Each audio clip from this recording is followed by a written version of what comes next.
Hello everyone, আজকে আমি চিংড়ি মাছের ভাপা করব, কিন্তু সেটা শেয়ার করব তোমাদের সঙ্গে। চিংড়ি মাছের ভাপা খেতে কার কার ভালো লাগে অবশ্যই কমেন্ট করে জানাবে। তো চলো কিভাবে রেসিপিটা করছি শেয়ার করছি তোমাদের সঙ্গে।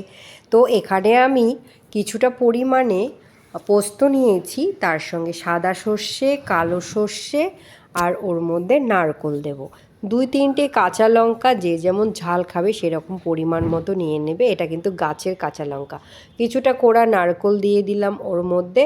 এবার আমি কিছুটা পরিমাণে জল দিয়ে এটাকে ভালো করে পেস্ট করব। আর এখানে দেখো চিংড়ি মাছ নিয়েছি কিছুটা পরিমাণে।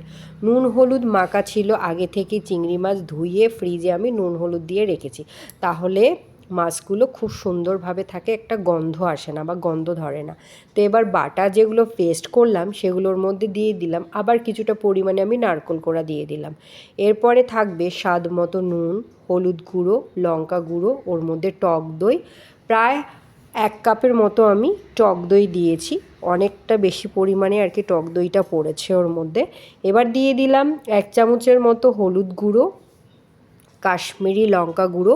আর লঙ্কা গুঁড়ো দেবো না, কারণ আমি কাঁচা লঙ্কা 3-4টে অলরেডি কিন্তু দিয়ে দিয়েছি। এবার কিছুটা পরিমাণে কাচ্চিখানি সরষের তেল দিয়ে দিলাম, ঝাঁঝালোটা আসবে, খুব সুন্দর লাগবে। এবার এটাকে খুব ভালো করে সুন্দর করে মাখতে হবে অনেকক্ষণ, মানে এটাকে রাখলে ভালো হয় আর কি। এটা আমি 20 মিনিটের মধ্যে কিন্তু মেখে টেকে রেখে দেবো। ওর মধ্যে একটুখানি নারকেল কোড়া দিয়ে দিচ্ছি, স্বাদ মতো নুন, একটুখানি চিনিও দিয়ে দেবো ওর মধ্যে। এটাকে আমি মেখে টেকে একটা টিফিন বক্সে নিয়েছি, স্টিলের টিফিন বক্সে নিয়ে নিয়েছি।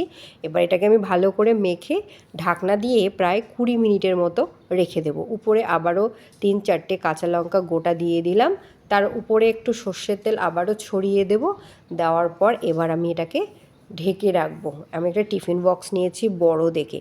আর চিংড়ি মাছ তো সবারই ফেভারিট হলেও কারো কারো কিন্তু চিংড়ি মাছে যেমন অ্যালার্জি থাকে, অনেকে খেতে অবশ্য পারে না মন চাইলেও, কিন্তু চিংড়ি মাছের সব তরকারিতেই দিয়ে খাওয়া যায়। এবার একটা কড়াই বসিয়ে ওর মধ্যে স্টান দিয়ে একটা জল দিয়ে এবার টিফিন বক্সটা আমি বেশ করে ঢেকে দেবো ওর মধ্যে। তো ঢেকে দিয়ে এবারে একদম খুব ঘিমে আছে চিংড়ি মাছটাকে আমার করতে হবে। অলরেডি চিংড়ি মাছ হয়ে গেছে। দেখো বন্ধুরা, চিংড়ি মাছের ভাপা কার কার খেতে ভালো লাগে অবশ্যই কিন্তু কমেন্ট করবে। আজকের ভিডিওটা আমার এটাই ছিল, টাটা।